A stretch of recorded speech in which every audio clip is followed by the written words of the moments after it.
रहस्यों के बारे में बात करना चाहती हूँ कि रहस्य कितना भारी बोझा हो सकते हैं और ये कितना महत्वपूर्ण है कि हम जिए ईमानदारी से, अपने साथ ईमानदार रहें, परमेश्वर के साथ और अन्य लोगों के साथ भी।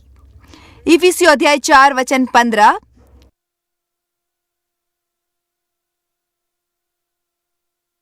आज के वचन के लिए धन्यवाद प्रभु, उसे बताने में मेरी मदद करें। वरन प्रेम में सच्चाई से चलते हुए, सब बातों में सच बोलते हुए, सच्चा व्यवहार करते और जीवन जीते हुए, सब बातों में उसे जो सिर है अर्थात मसीहा अभिषेकित में बढ़ते जाएं। यानी सत्य के बगैर हम बढ़ नहीं सकते। वे परमेश्वर के वचन का सत्य है जिसे कबूल करके,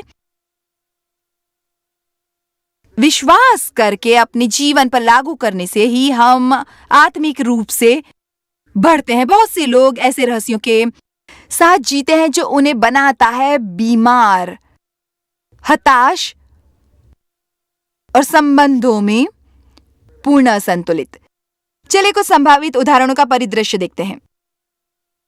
शायद किसी जवान लड़की ने 16 वर्ष की उम्र में गर्भपात करवाया था, पर उसने किसी को बताया नहीं था। वे अब कोशिश कर रही है संबंध बनाने और विवाह करने की, परंतु उसके दिल में डर है कि यह रहस्य पता चल जाएगा। वो किसी को बोलना नहीं चाहती क्योंकि वो उसके लिए शर्मिंदा है जो उसने किया था। शायद कोई स्त्री पहले अपने जीवन में वेश्या थी, उसने किसी को यह नहीं बताया था, पर अब शायद 40-50 वर्ष की है और उसने किसी को बताया नहीं था क्योंकि उसे लगता है कि लोग उसे आंकेंगे। शायद कि किशोर अवस्था में भी मां बनी थी और उसे बच्चे को गोद देना सबसे बढ़िया उपाय लगा था, और अब वो विवाहित है और उसके 3 बच्चे हैं और उसने कभी बताया नहीं है अपने परिवार के घनिष्ठ लोगों को भी। मैं आपको बता सकती हूँ कि वे रहस्य डर पैदा करता है उनके जीवनों में। मेरे पिता कई वर्षों तक नियमित रूप से मेरा यौन शोषण करते रहे जब मैं एक बच्ची थी, और वे हमेशा मुझसे किसी से ये नहीं बताने को कहते थे। वे मुझे कहते थे कि उसमें कुछ गलत नहीं था, पर मुझे किसी को बताने से मना किया करते थे, जो 2 विरोधी बातें हैं। परंतु मैंने किसी को बताया नहीं जब तक मैं 20 के दशक में नहीं आई, क्योंकि मुझे किसी को बताते हुए शर्म आती थी कि लोग समझेंगे कि मैं बुरी मनुष्य थी, या ये कि वे सोचेंगे कि शायद मैं बर्बाद हो गई थी या इस्तेमाल की हुई चीज थी। और मुझे याद है डेव के साथ मेरे विवाह को केवल 3 सप्ताह हुए थे कि उन्होंने मेरी ओर देखकर कहा, तुम्हारी क्या समस्या है? क्यों मैं बहुत असामान्य थी संबंधों में। जब मैंने अपने पिता का घर छोड़ा तब मैंने सोचा था कि मैं समस्या से दूर आ गई हूं, पर मैं उसके कई वर्षों बाद तक नहीं समझी कि मैं समस्या को अपने साथ लेकर आई हूं। उसके साथ निपटना जरूरी था। मैं उसे कहीं बंद करके उससे दूर नहीं जा सकती थी। मुझे कई बातों से निपटना था। मुझे उस वक्त ये समझ नहीं आया, पर परमेश्वर भले हैं और वे अपने समय पर हमारी अगुवाई और मार्गदर्शन करते हैं, और वे ऐसे तरीके से उन चीजों से निपटना सिखाते हैं जो हमारे जीवन में चंगाई लाता है, बर्बादी की बजाय। मेरे जीवन में एक समय था और मैं जानती थी आपके लिए यह विश्वास करना कठिन होगा वो देखकर जो मैं आप करती हूँ, पर मेरे जीवन में एक समय था जब मैंने एक कंपनी से पैसे चुराए जिसके लिए मैं काम करती थी। मैं एक पुरुष से विवाहित थी जो एक छोटा मोटा चोर था और उसने मुझे चोरी करना सिखाया। और वर्षों बाद जब पवित्र आत्मा ने मुझे गहराई से छुआ और परमेश्वर ने मुझे बुलाया सेवकाई के लिए, उन्होंने मेरे साथ उस पैसों के बारे में निपटना आरंभ किया जो मैंने चुराए थे। उन्होंने मुझसे कहना आरंभ किया कि मुझे उस कंपनी में लौट कर जाना और कबूल करना है कि मैंने पैसे चुराए। उन्हें लौट आना था। इसका मतलब था कि मुझे अपने पति को बताना था। सो मैंने डेव को बताया और निसंदेह डेव दयालु थे और स्नेहशील थे और वे मेरे साथ सहमत थे कि मुझे परमेश्वर की बात माननी चाहिए, पैसे लौटाने चाहिए। और मैं नहीं जानती थी ये कि संभव है कि मुझे गिरफ्तार कर लें। मैं नहीं जानती थी कि क्या होगा। मैं इतना जानती थी कि मैं आगे बढ़ सकती थी जब तक वे रहस्य रहता मेरे जीवन में। मैं आपसे नहीं कह रही कि आप को जाकर वही काम करना चाहिए जो मैंने किया था, पर मैं आपको ये बता रही हूं कि आपको पवित्र आत्मा का मार्गदर्शन लेना चाहिए। और चाहे जिस भी कारण से मुझे जाकर उससे निपटना था। वह ऐसी बात थी जिसे सुधारा जा सकता था। कई बार हम उसे सुधार नहीं सकते जो हमने किया होता है, परंतु वह ऐसी चीज थी जिसे मैं सुधार सकती थी, और वास्तव में वह ऐसी बात थी जो मुझे परेशान कर रही थी। मैं नहीं चाहती थी कि मैं लोगों के सामने खड़े होकर इन्हें बताऊं कि उन्हें सच्चाई और ईमानदारी से जीना चाहिए। जब मेरे दिल में यह रहस्य दबा था, मैं ये भी कर सकती थी। वे बहुत पुरानी बात है, मुझे अब उसकी चिंता करने की आवश्यकता नहीं है, क्योंकि वे सब यीशु के लहू से ढका था और वे सब सच था। वे क्षमा हो गया था, परंतु फिर भी परमेश्वर ने मुझे उससे निपटने के लिए कहा। मैं पक्का नहीं जानती, शायद वैसा न करने पर मैं आज यहाँ न होती। बहुत बार जब परमेश्वर हमसे ऐसी बातों से निपटना कहते हैं कि हम कोशिश करें, तब हमें करना चाहिए, पर उनसे निपटने का भय हमें रोकता है आगे जाने से। सो मैं लौट कर उस कंपनी में गई और कहा, आपको बहुत वर्ष पहले की बात याद है? उस वक्त मैं आपके यहाँ काम करती थी। मैंने कुछ पैसे चोरी किए थे। किसी ने वेतन के चेक बनाकर उन्हें नकदी में भुनाया था, और हाँ, वो मैं थी। मैंने कहा, अब मैं एक मसीह हूँ और ये एक यहूदी कंपनी थी, इसलिए मैं ये भी नहीं जानती कि वे कैसे समझेंगे या उन्हें मेरी परिस्थितियों के कारण हमदर्दी होगी, परंतु मैंने कहा, मैं अब मसीह हूँ और परमेश्वर मुझसे सचमुच निपट रहे हैं कि मैं अपनी गलती में सुधार लाऊं और आपको ये बात बता दूं, इसलिए मैं ये पैसे देने आई हूँ। मुझे अब बहुत अच्छा लगा। कितने जानते हैं कि हमें अच्छा अनुभव होता है जब हम चीजों के साथ निपटते हैं। वे करना कठिन था, परेशानी में डालने वाला था, पर वे एक अच्छा काम था जो मैंने किया था। कई बार सत्य का सामना करना कठिन होता है, पर वो अच्छा होता है। ये थोड़ा दिलचस्प है ना कि एक भूतपूर्व चोरनिया आपके सामने प्रचार कर रही है। ये दिलचस्प है कि परमेश्वर किसे इस्तेमाल करते हैं। वे दुनिया के कमजोर और मूर्खों को इस्तेमाल करते हैं, बुद्धिमानों को चकित करने के लिए। दिल खोलकर परमेश्वर की स्तुति करिए। आइए देखिए भजन 90 वचन 8। तूने हमारे अधर्म के कामों को, अपने सम्मुख और हमारे छिपे हुए पापों को, जिन्हें हम अपने से भी छिपाना पसंद करेंगे, अपने मुख की ज्योति में रखा है। देखिए, कुछ बातें होती हैं जिन्हें हम अपने अंदर दफन करते हैं, और हम उन्हें इतनी गहराई में दफन करते हैं कि हम उनकी ओर देखना भी नहीं चाहते और न सोचना चाहते हैं। वे ऐसा कुछ हो सकता है जो बहुत पहले हुआ था और आप सचमुच उसे भूल गए हैं, पर यदि परमेश्वर उसे याद दिलाए। मैं नहीं समझती कि हमें बातें ढूंढने के लिए खुदाई अभियान चलाना चाहिए, पर यदि परमेश्वर याद कराए, यदि परमेश्वर कुछ याद कराए, तो आपको जाकर किसी से क्षमा मांगनी चाहिए अपने पुराने दुर्व्यवहार के कारण। मुझे परवाह नहीं यदि वे 10 वर्ष पुराना हो, पर आप जानते हैं कि परमेश्वर आपके साथ निपट रहे हैं। सबसे महत्वपूर्ण बात यह है कि हमें हमेशा पवित्र आत्मा की बात सुननी चाहिए, क्योंकि यदि हम नहीं सुनेंगे, उससे हमारी समस्याएं बढ़ेंगी। मैं आपसे वादा करती हूँ कि यहाँ बैठे इतने लोगों में इस वक्त कुछ लोग हैं जिनमें से सीधे मैं बात कर रही हूँ, और परमेश्वर ने आपसे कुछ बातों के साथ निपटने को कहा है, और आप फिर और फिर से उसी पहाड़ के आसपास जाते रहते हैं, उसे टालते रहते हैं। मैं आपको बताना चाहती हूँ कि परिस्थितियां बेहतर नहीं बनेंगी जब तक आप निपटेंगे नहीं।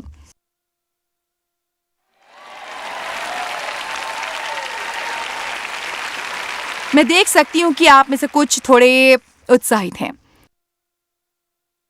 बातों को बाहर निकालना, उन्हें अपने जीव में से निकालना कठिन हो सकता है, पर हमें वो स्वतंत्र करता है। वो कर पाना बहुत प्रशंसनीय है। मुझे याद है रूस में जाना और सेवकाई करना बहुत बहुत वर्ष पहले, और मैंने अपना शोषण किए जाने की कहानी बताई, और अंत में मैंने उन लोगों को सामने आने को कहा जिनका शोषण हुआ था, ताकि मैं उनके लिए प्रार्थना कर सकती। देव और मैं अभी भी कभी कभार बात करते हैं उस कतार के कुछ लोगों के बारे में। उनमें से 80 वर्षीय महिलाएं थीं जिनका उनके बचपन में यौन शोषण हुआ था, और उन्होंने जीवन भर किसी से नहीं कहा था जब तक मैंने उन्हें आने को नहीं कहा। और आगे आने का वे कदम उठाकर वे मान रही थी, हाँ ये मेरे साथ हुआ था। वे फूट फूट कर रोती जा रही थी और हम उन्हें शुद्ध होता देखते जा रहे थे। वे मुक्ति जो मिल रही थी उन्हें जीवों को, जब वे उसे बाहर जाने की योग्य हुई, और ये देखकर कि उन्हें अभी भी बिना शर्तों का प्रेम प्राप्त था। सत्य एक बहुत शक्तिशाली चीज है, और पवित्र आत्मा सत्य का आत्मा है। उनका काम है हमारा मार्गदर्शन करना हर सत्य की ओर, और हमें सत्य पूर्वक जीना सिखाना, सच्चा व्यवहार करना सिखाना, और नैतिक बनना, निष्कपट और ईमानदार रहना।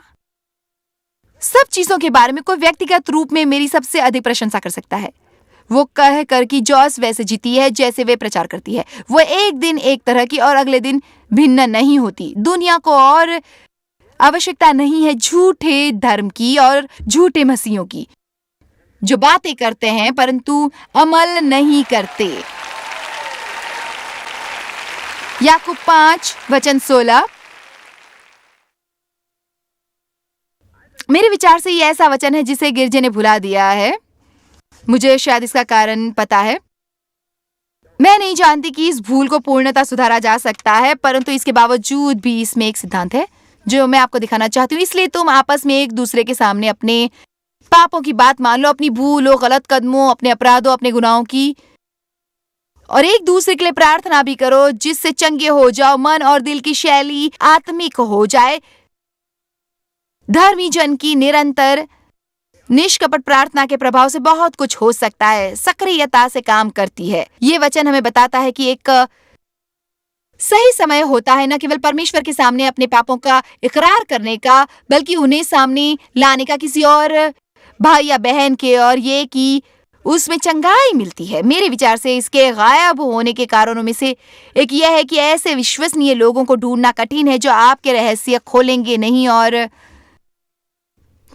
अफसोस की बात है, ऐसे लोगों को ढूंढना कठिन है जिन्हें आप खोलकर बता सकते हैं और वे आपके दिल की बात सुनते हैं, आपके सामने कोई प्रचार करने की कोशिश नहीं करते। मसीह सुनने और समझने में बहुत माहिर नहीं होते। हम ऐसा सोचते हैं हमें उसे हल करना चाहिए और हम सबके सामने प्रचार करना चाहिए। मुझे व्यक्तिगत तौर पर कुछ भी इतना क्रोधित नहीं करता जितना यह कि जब मैं किसी को विश्वास करके कुछ बताती हूँ, अपने जीवन की कोई बात, और वे केवल पलटकर मुझे मेरा ही कोई संदेश सुनाने लगते हैं। धन्यवाद, मैं ये पहले से जानती हूँ, मैं आपको समझाने की कोशिश कर रही हूँ, मैं ये सब जानती हूँ। ये दुखद है, पर बहुत मामलों में हम दूसरों के साथ वैसा संबंध बनाने की कोशिश छोड़ देते हैं लोगों के उससे निपटने के तरीके के कारण। अब मेरा अपने बच्चों के साथ अच्छा संबंध है और मेरी छोटी बेटी मुझे बहुत सी बातें बताती है, और ये बिल्कुल सत्य है कि वो तब भी बताती है जब वो अपने घर के एकांत में क्रोधित होती है, जिसके बारे में मुझे कभी पता नहीं चलता था। अक्सर एक सप्ताह भी नहीं गुजरा होता और वो मुझे उसके बारे में बता देती है। मेरे विचार से ये एक अच्छा स्वस्थ संबंध है। अच्छा होता है यदि हमारा कोई साथी हो जिसे हम जवाब दे हो, जिसके साथ हमारा वैसा खुलापन संबंध हो। मैं नहीं सोचती कि हमें लोगों के सामने अपने दोषों को इकरार करने के लिए रखना चाहिए। हमें अपने पाप क्षमा करवाने चाहिए परमेश्वर के पास जाकर। पर एक समय होता है जब वे सचमुच अच्छा होता है, विशेष रूप से यदि आपके जीवन में किसी चीज ने गढ़ बना लिया होता है। मुझे याद है एक बार एक नौजवान मेरे पास आया, वो बहुत यात्रा करता था और उसने कहा मुझे किसी को ये बताने की आवश्यकता नहीं, मैं आशा कर रहा हूँ कि यदि मैं उसे खुले में लाऊंगा तो शायद उसका मुझ पर नियंत्रण नहीं रहेगा, क्योंकि आप जानते हैं रहस्यों में शक्ति होती है। हम जितना किसी चीज को छिपाते हैं उसे उतना बल मिलता है, परंतु जिस पल हम किसी अंधियारे को प्रकाश में लाते हैं, प्रकाश उसे हराने लगता है। उसने कहा यात्रा के दौरान मैं अपने को एकाकी पाता हूँ क्योंकि मेरी पत्नी मेरे साथ नहीं होती, और मैंने पाया है कि मुझे कामुकता भरे विचार आते हैं और मैं दूसरी औरतों की ओर आकर्षित होता हूँ। उसने कहा जॉयस, मैं बिल्कुल भी ये नहीं चाहता कि मैं सेवकाई में होकर किसी तरह का पाप करूं। क्या आप मेरे दिल के लिए प्रार्थना करेंगी? मुझे कुछ महीनों बाद उससे ये पूछना याद है। उसने बताया सच कहूँ आपसे, उसके बारे में बात करने के बाद मुझे कोई समस्या नहीं। मुझे सचमुच विश्वास है कि बहुत बार वे शैतान होता है जो हमारे साथ ऐसा करता है। वे हमें ऐसी स्थिति में लाता है जहां हम महसूस करते हैं कि हम बहुत बुरे, घटिया और भयानक इंसान हैं, और हम किसी को बताना नहीं चाहते क्योंकि वो नहीं चाहता हम सोचे कि हमें कभी उसके साथ समस्या हो सकती है। क्या कोई यहाँ मुझे सुन रहा है? हम अपने रहस्यों के साथ जीते हैं और उनसे छिपते रहते हैं, और वे केवल दिन प्रतिदिन शैतान को और शक्ति देता है।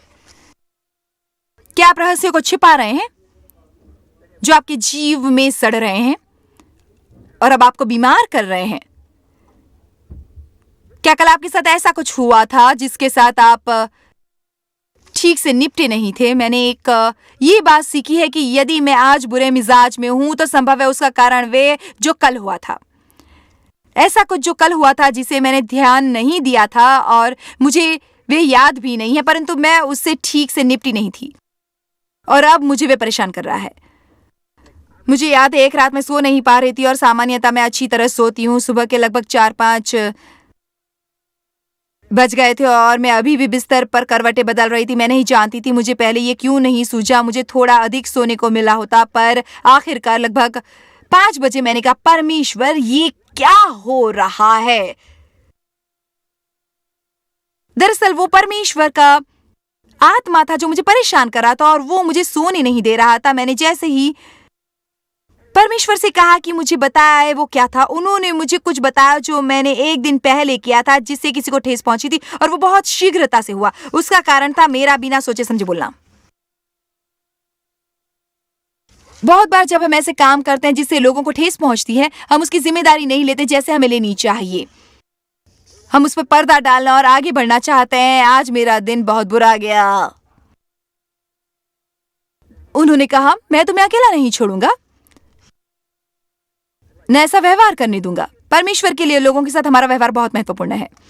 परमेश्वर व्यक्तिगत रूप से नाराज होते हैं और मुझे विश्वास है कि जब वे नाराज होते हैं तो वैसा नहीं करते जैसा हम करते हैं, परंतु बाइबल में जरूर लिखा है कि हम पवित्र आत्मा को नाराज कर सकते हैं, उदास करके खिजा सकते हैं, दुखी कर सकते हैं। मेरे विचार से परमेश्वर सचमुच नाराज होते हैं जब हम लोगों से दुर्व्यवहार करते हैं और परवाह नहीं करते और उसके बाद अपने को मसीह कहते हैं और बम्पर स्टिकर लगाते हैं और मसीही आभूषण पहनते हैं और मसीह शैली में बात करते हैं, पर फिर भी हम सोचते हैं कि लोगों के साथ दुर्व्यवहार करना और उन्हें ठेस पहुंचाना ठीक है, और हम पश्चाताप करने की कोशिश भी नहीं करते और कई बार जान भी नहीं पाते कि हम वैसा कर रहे हैं।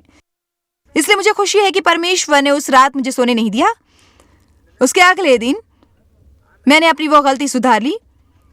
मैं उस बात को भुलाने की बजाय उस व्यक्ति से क्षमा मांगना पसंद करूंगी, चाहे उन्होंने उस बात की ओर ध्यान न दिया हो जो मैंने कही थी।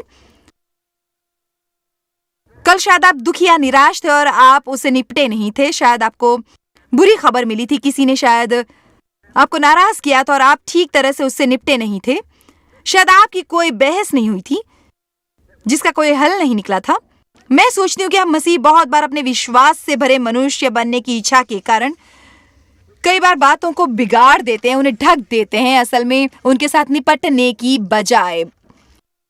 बहुत बार हमें आवश्यकता होती है परमेश्वर के साथ उसके बारे में खुलकर ईमानदारी से बात करने की, जो हमें परेशान करती है, हमें दुखी करती है। क्योंकि जैसे हम आरंभ करते हैं किसी चीज के बारे में बोलना और इकरार करना, हम उससे खुले में लाते हैं और जब एक खुले में आता है तो उसका आपस से नियंत्रण हट जाता है।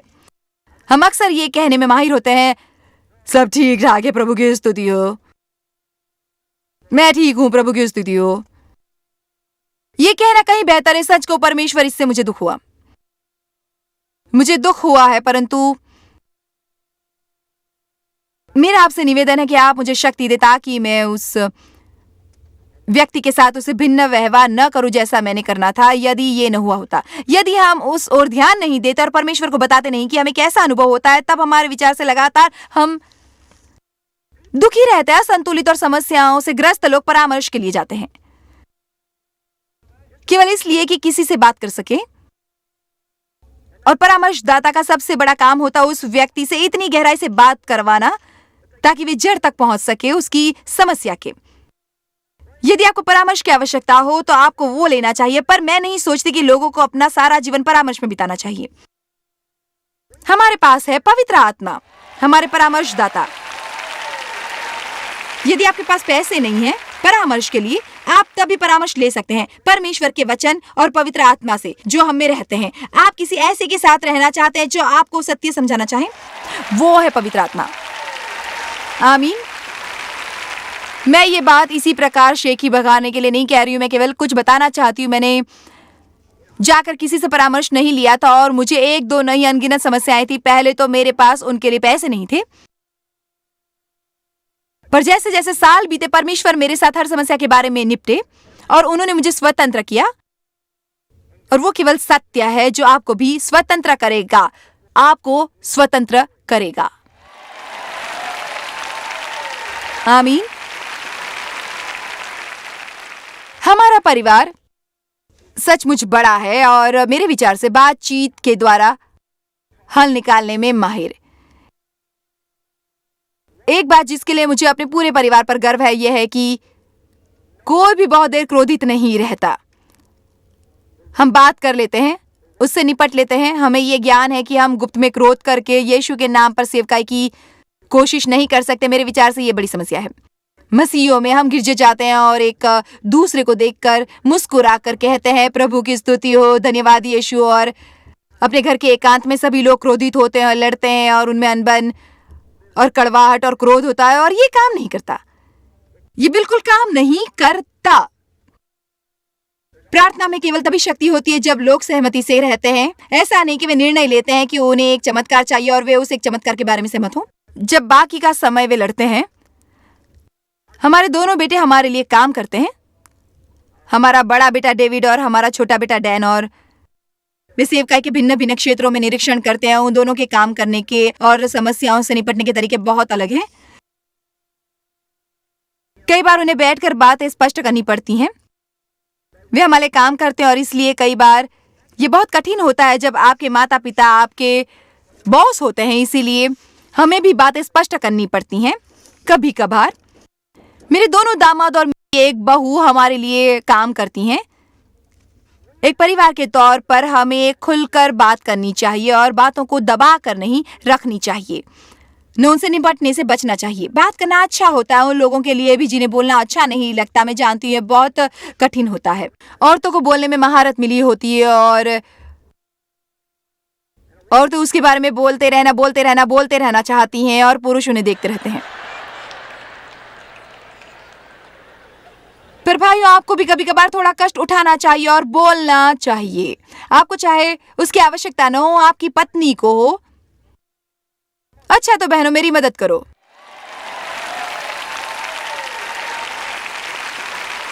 हमारा परिवार समस्याओं के बारे में बात करता है और यदि मुझे महसूस होता है कि मेरे और मेरे साथ नजदीकी से काम करने वाले लोगों के बीच कोई बात है तो हम बात करते हैं। मैं ये बातें नहीं चाहती कि रहस्य छिपाया जाए, रुख बुरा हो, सब ऐसा व्यवहार करते हुए मानो सब ठीक है, घूमते रहें। दाऊद परमेश्वर के साथ बहुत ईमानदार था और मैं मानती हूँ कि परमेश्वर मुख्य व्यक्ति है जिसके साथ हमें ईमानदारी से बात करनी चाहिए। हमें हमेशा और सभी के सामने अपने रहस्यों को उजागर नहीं करना है। मैं आपसे सच कहती हूँ, दरअसल किसी और को हर चीज के बारे में, अपनी भावनाओं के बारे में न जानने की आवश्यकता है, क्योंकि उससे उन पर बहुत बोझ बढ़ जाएगा। उन्हें शायद ये अच्छा न, दरअसल ये कहना बहुत अच्छा नहीं है कि मैं जब भी आपसे मिलता हूँ मेरी आपको घूसा मारने की इच्छा होती है, ठीक है ना?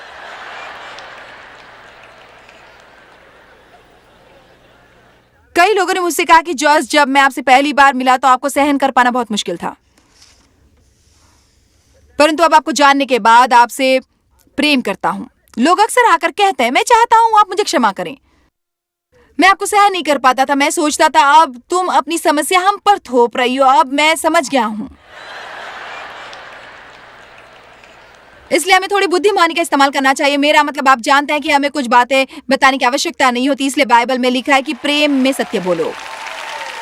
इसलिए मैं नहीं चाहती कि आप सभा से बाहर भागे और घर जाकर हमें बैठ, क्योंकि जॉर्ज ने मुझे ये कहा है। पर मैं चाहती हूँ आप आरंभ करें पहले से अधिक और पूरी तरह परमेश्वर के साथ हर चीज के बारे में ईमानदार बनना। ध्यान दीजिए कि किसी और के बारे में क्या तुमने सुना, मुझे बताओ ना। रहस्य कई बार हमारे जीवन में बड़ा बोझ हो सकते हैं। बाइबल के अनुसार जब हम सत्य को जानेंगे तब सत्य हमें स्वतंत्र करेगा। हम आपसे बहुत प्रेम करते हैं और रोज आपके लिए वचन पेश करते हैं, क्योंकि वे परमेश्वर का वचन है जिससे जीवन बदला है मेरा, और मुझे विश्वास है कि आपका भी बदलेगा। मुझे विश्वास है कि आप वे मनुष्य हैं जो बढ़ना और बदलना चाहते हैं, वरना आप मेरा प्रोग्राम नहीं देख रहे होते। आपका बाकी का दिन अच्छा बीते। परमेश्वर का अनुग्रह हो।